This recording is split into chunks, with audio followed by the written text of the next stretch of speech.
మంచిర్యాల జిల్లా కన్నేపల్లి మండల విద్యుత్ సబ్ స్టేషన్ కార్యాలయం వద్ద కన్నేపల్లి మండలానికి చెందిన సుమారు 100 మంది రైతులు రాస్తారోకో నిర్వహించారు. సీఎం కేసీఆర్ 24 గంటల ఉచిత విద్యుత్ ఇస్తున్నామని చెబుతున్నదంతా ఒక బూటకమని గారడీ మాటలు చెబుతూ రైతులు రాష్ట్ర ప్రభుత్వం మోసం చేసిందని రైతులు అన్నారు. కన్నేపల్లి విద్యుత్ శాఖ అధికారులు రోజుకు 5 గంటల విద్యుత్ కూడా సరఫరా చేయడం లేదంటూ ఆగ్రహం వ్యక్తం చేశారు. దీంతో మండలంలో కష్టపడి సాగు చేస్తున్న రైతులు పొలాలే ఎండే పరిస్థితి నెలకొందంటూ ఆవేదన వ్యక్తం చేశారు.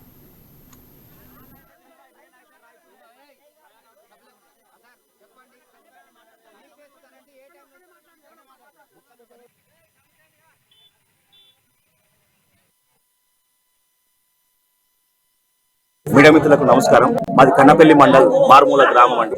మేము గత 2 గంటల నుండి మీకు కూర్చున్న ఇంతవరకు విద్యుత్ అధికారులు కానీ ఏఈ కానీ డిఈ కానీ ఎవరు కూడా స్పందించలేదు. గతంలో అలాగే ఒక వారం క్రితం విద్యుత్ శాఖ సీఎండి కూడా రైతులకు కరెంట్ ఎందుకు వేయాలని కూడా మాట్లాడారు. కరెంట్ ఎందుకు వేయాలని 6 గంటలు కరెంట్ ఇవ్వడం కూడా కష్టం అవుతుంది. అది కూడా ఎప్పుడు ఇస్తున్నారు కూడా ఎవరు అర్థమైతలేదు. మేము గతంలో కరెంటు 24 గంటలు 12 గంటలు వచ్చినా కూడా ఒక నాణ్యతంగా ఉండేది. ఇప్పుడు ఆ నాణ్యత అనేది లేదు. టైంకి ఎప్పుడు ఇస్తున్నారు, గంటకు ఒకసారి కట్ చేస్తున్నారు కరెంటు. ఏమైందని అడిగితే మాకు తెలియదు అంటున్నారు ఏఈ సార్ కానీ ఇక్కడ సిబ్బంది.